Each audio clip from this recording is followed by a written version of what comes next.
Heading home, is anything settled as Congress adjourns for summer recess? From a death sentence to freedom in the U.S., Miriam Ibrahim is welcomed in New Hampshire. An unraveling ceasefire, Middle East tensions grow as diplomacy flounders. And Pope Francis celebrates the founder of the Society of Jesus with his fellow Jesuits. Those stories and more on EWTN News Nightly for Friday, August 1st, 2014.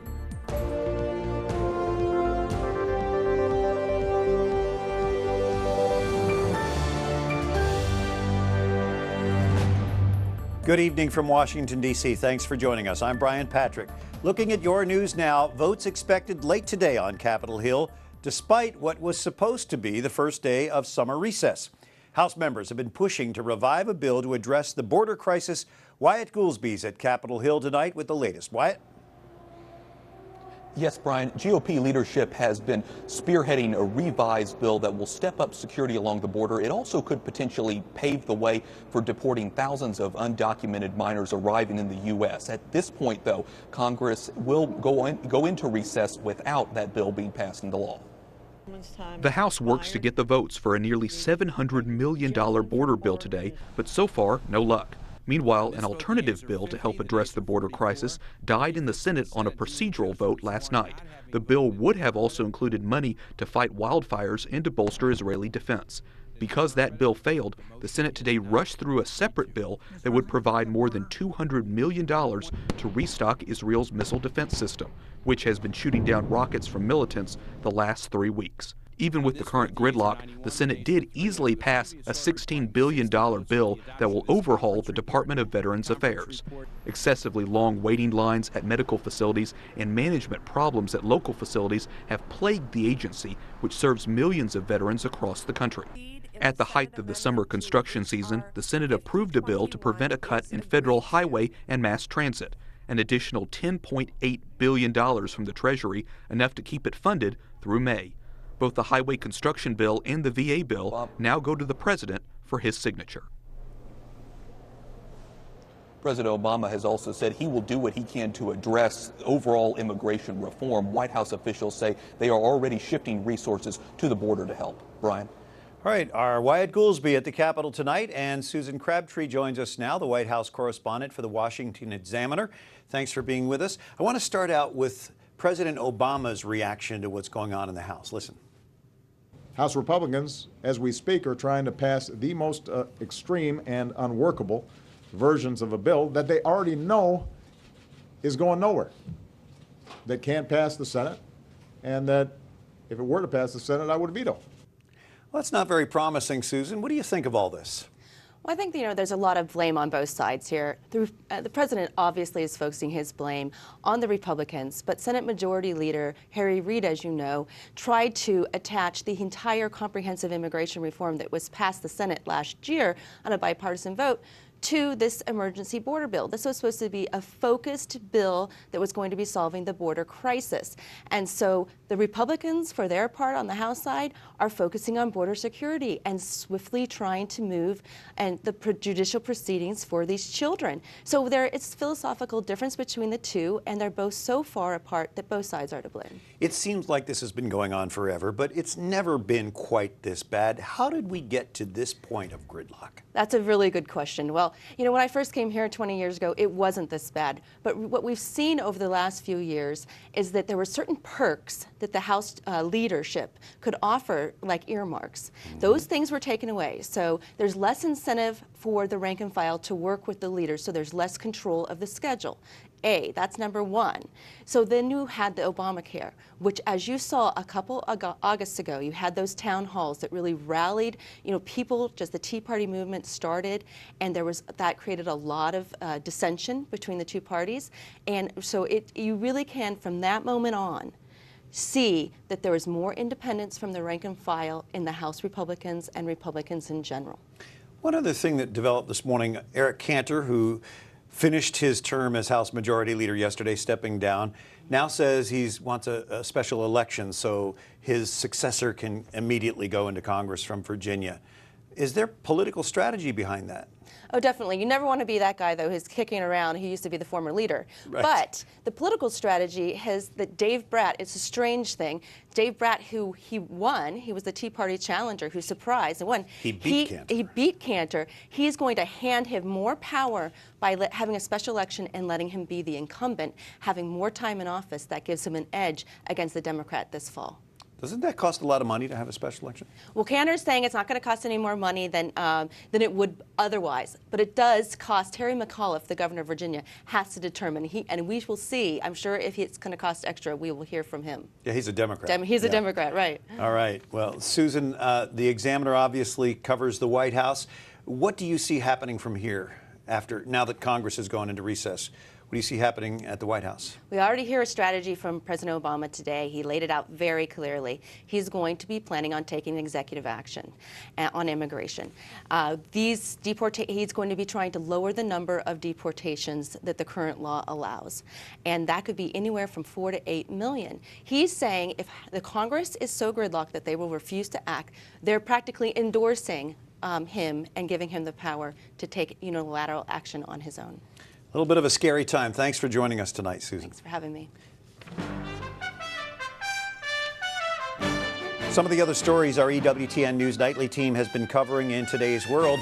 The U.S. has seen 6 straight months now of job growth above 200,000 per month, pointing to evidence that businesses are gaining some confidence. Meanwhile, stocks were a bit more stable today after Thursday's steep drop of more than 300 points in the Dow. Investors were encouraged by the latest wave of hiring and some decent earnings reports. Big companies like Procter & Gamble, Expedia, LinkedIn all reported better quarterly earnings than analysts had expected. Also, U.S. consumer spending, accounting for 2/3 of economic activity, rose 0.4% in June. 2 Americans detained in North Korea are asking for help today from the U.S. government. Matthew Miller and Jeffrey Fowl say they're healthy, but they're worried that they'll be tried for anti-state crimes. If convicted, they could face long prison terms.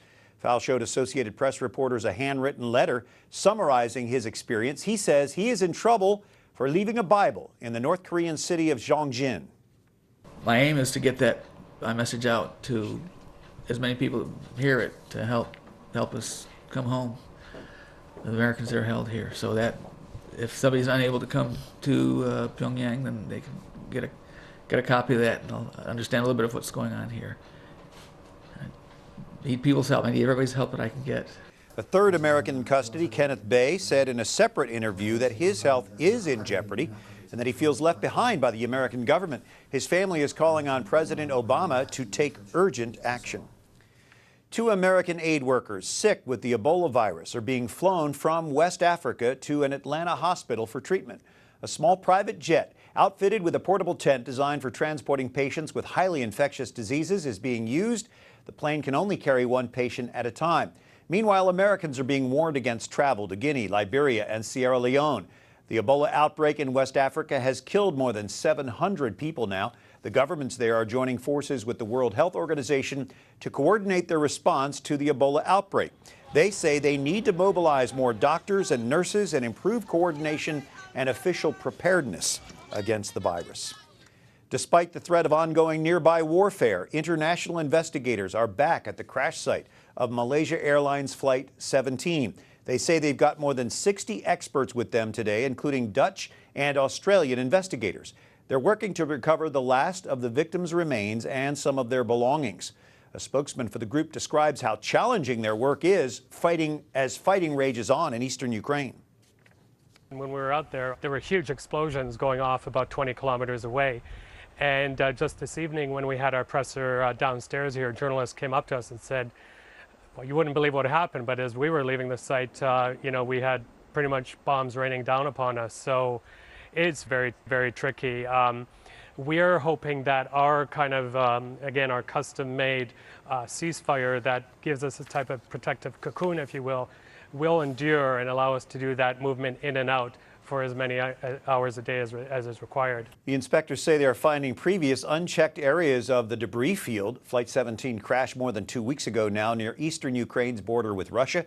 There is overwhelming evidence a missile brought the plane down, killing nearly 300 people on board. Bad weather is hampering recovery efforts in western India, where a landslide covered an entire village. So far, at least 50 bodies have been recovered, but that number may rise. Officials say some 170 people may be trapped. 8 survivors, including a child, have been pulled from the mud and rubble. The landslide was triggered by heavy monsoon rains. The 12,000 people who fled in fear in Taiwan from gas pipeline explosions are returning home today. A series of 5 explosions struck a densely populated district. Streets were ripped apart by the blasts Wednesday night. 26 people died, 270 were hurt. The Cardinal Archbishop of Manila says Pope Francis has ignited a flame in Asian minds less than 2 weeks before the Holy Father makes his first stop to Asia. Cardinal Luis Tagle says the Holy Father has captured the imagination of Christian and non-Christian Asians. An EWTN News Nightly team is traveling with Pope Francis to South Korea later this month. The Holy Father returns to Asia in January when he visits Sri Lanka and the Philippines. The Sudanese Christian woman once facing a death sentence for her faith has safely arrived in the U.S. Miriam Ibrahim and her husband and 2 children were greeted by a large crowd at a New Hampshire airport last night. Her death sentence was overturned, but she was detained as she tried to leave Sudan with her family in June. The family had been confined to a safe house in Sudan until last week. When finally allowed to leave, they flew to Rome and met with Pope Francis. Ibrahim now calls New Hampshire home. Coming up, a 72-hour ceasefire between Israel and Hamas quickly unravels. And you won't believe what former President Bill Clinton said allegedly the day before the 9/11 terror attacks.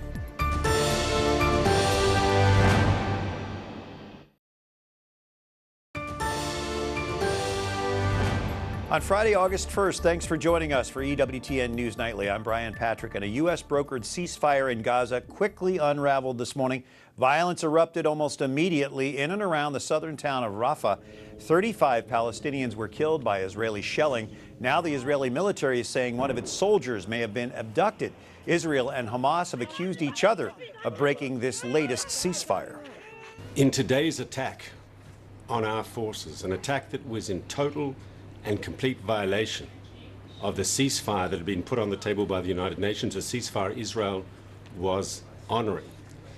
But Hamas once again showed that it has no qualms whatsoever about deliberately endangering the civilian population of the Gaza Strip. 4 brief humanitarian ceasefires have been announced since the conflict began, but each has been broken within just a few hours. The head of the Catholic Church's International Aid Organization is calling for a permanent Middle East ceasefire. Caritas Internacional's president, Cardinal Oscar Rodriguez Maradiaga, notes that the particularly harsh conditions of the war make it very difficult for the people in Gaza, who he say have no safe place to hide. He says the battlefield is neighborhoods full of children, women, and men. Cardinal Rodriguez points out that hospitals are overburdened and schools have been bombed. Genevieve Wood is a senior contributor to the Daily Signal, the Heritage Foundation's news and opinion site. So another ceasefire comes and goes, this one almost instantly. Yeah.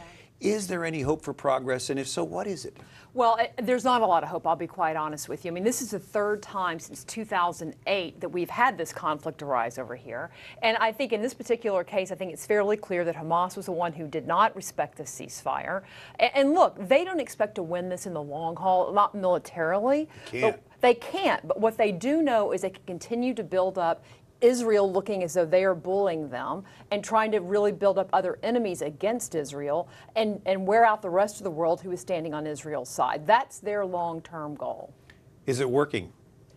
It's working when you look at some of the media reports, which, you know, there's no doubt that the Palestinians have lost more lives, but that's because Hamas has no respect for the lives of the Palestinian people, none whatsoever. They're spending millions building these tunnels underneath Gaza and the border to Israel, as opposed to building bomb shelters for their people or anything else trying to protect them. That's not their effort. They don't have the desire to protect their people. They want to use them basically as human shields. Let's look at the ceasefires. And who calls these ceasefires? Who agrees to them, I guess? And are they sometimes the same people who break them? Well, and this was a ceasefire that the U.S. basically brokered, John Kerry with a few others. And right, I mean, both parties have to agree to it, but What helps with the ceasefire is when the parties that bring it together have some sort of leverage towards them. I think the ceasefire that Egypt had tried to bring together just a few days ago would have been a much stronger ceasefire than the one that was initiated here and which we saw lasted less than 2 hours. So President Obama this afternoon said that he is calling for the unconditional release of this Israeli soldier who allegedly has been captured by Hamas. What can he do about it? What do you think he will do about it? I don't think there's a whole lot that he can do about it. I mean, the reality is, unless the U.S. is willing to go in and do something stronger on the side of Israel, which I don't think Hamas is worried that we will do, we should come out, we should certainly make strong statements. But the reality is the situation that we have there today, to a great extent, is because we've let Hamas continue to get stronger. They've now are part of the unified government in Palestine. And frankly, that violates some laws that we have on our books, which say if Hamas, a terrorist organization, is part of a unified government, we should start looking at sanctions. So that's something that we could do. I haven't yet seen the administration take that stand. And finally, you talked about how Hamas and the Palestinians are trying to kind of gather world opinion. What about new media, the introduction of so many ways for people to see what's going on? Has that affected this whole thing? Well, I mean, look, when anybody sees the pictures of destruction and they see children and women, and anyone for that matter, being harmed by what we see going over there, I think that does obviously affect people. But I think it can be used for good as well. Genevieve Wood from the Heritage Foundation, we appreciate you joining us tonight. Here. Thank you. Thank you. Well, as the casualties mount in Gaza, new life is also finding its way through this conflict. As Catherine Elliott reports, though, more babies are being born prematurely, perhaps due to the stress of the conflict. It's time for Rada Al-Din to bring her child into the world. It won't be a natural birth. Surgeons here have opted for a cesarean to take advantage of a lull in incoming fire. A few words of comfort, a prayer on her lips, the operation begins. Doctors work carefully but briskly. 5 more mothers-to-be are waiting. At a time when Gaza is so identified with death and suffering, for once, life, and a glimpse, perhaps, of hope.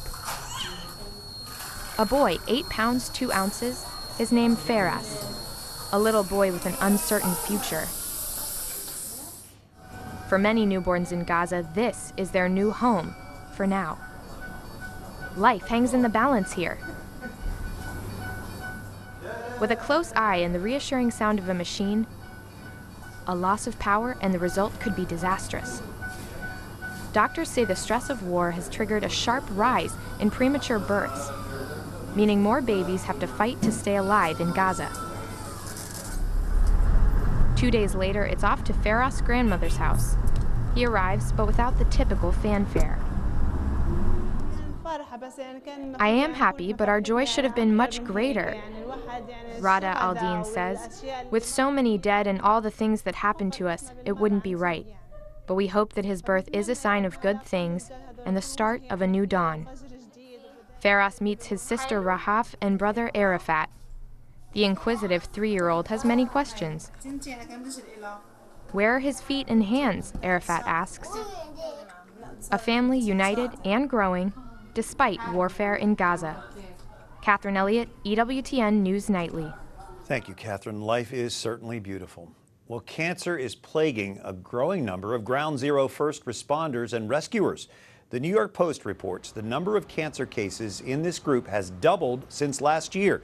There are now about 2,500 certified cases of cancer among the more than 37,000 World Trade Center workers and rescuers have been screened. But cancer researchers warn against drawing any significant conclusions from this increase.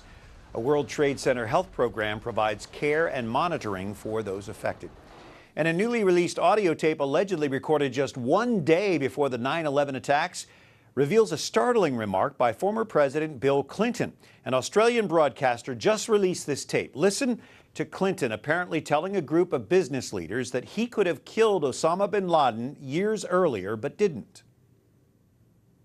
And I'm just saying, if I were Osama bin Laden, he's a very smart guy. I spent a lot of time thinking about him. And I nearly got him once. I nearly got him.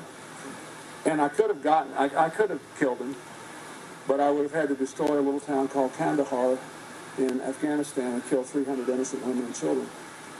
and then I would have been no better than him. So they say that statement was made the day before the 9/11 attacks. That's incredible. A 2004 report from the 9/11 Commission has already shown that the Clinton administration had at least 2 chances to kill bin Laden. So it's the timing of these newly emerging comments that are getting our attention. Bin Laden was later killed, of course, by Navy SEALs in May of 2011 in a raid on his compound in Pakistan. Up next, a Michigan couple honors their soldier son's memories, offering a retreat to war veterans. And Pope Francis surprises his fellow Jesuits, dropping in on a luncheon to honor their founder.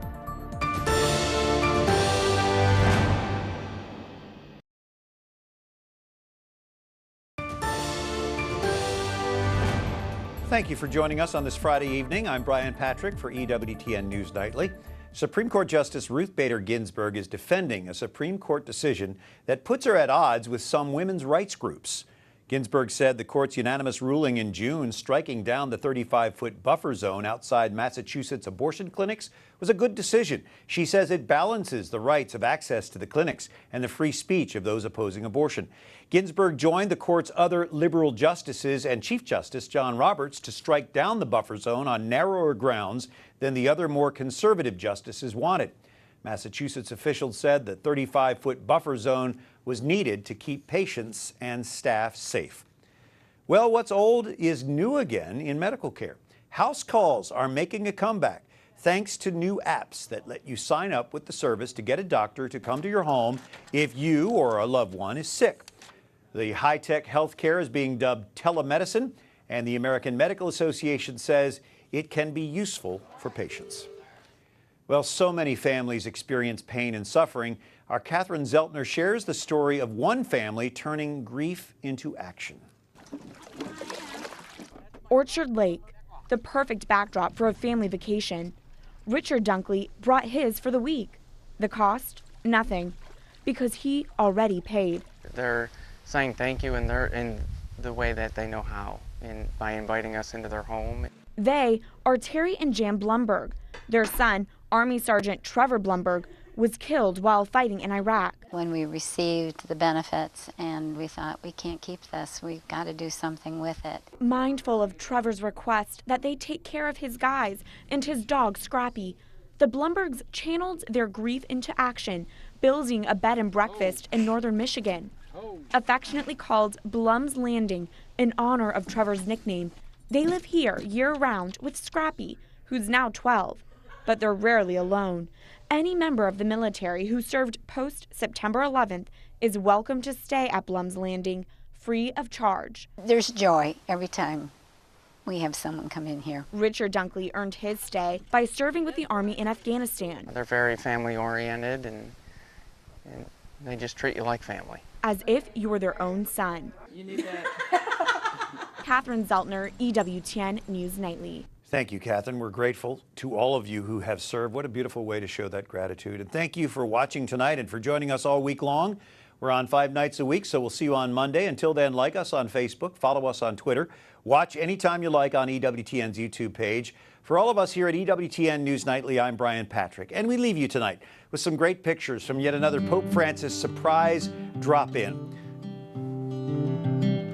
The Pope slipped out of the Vatican yesterday to visit his fellow Jesuits on the feast day of their founder, St. Ignatius Loyola.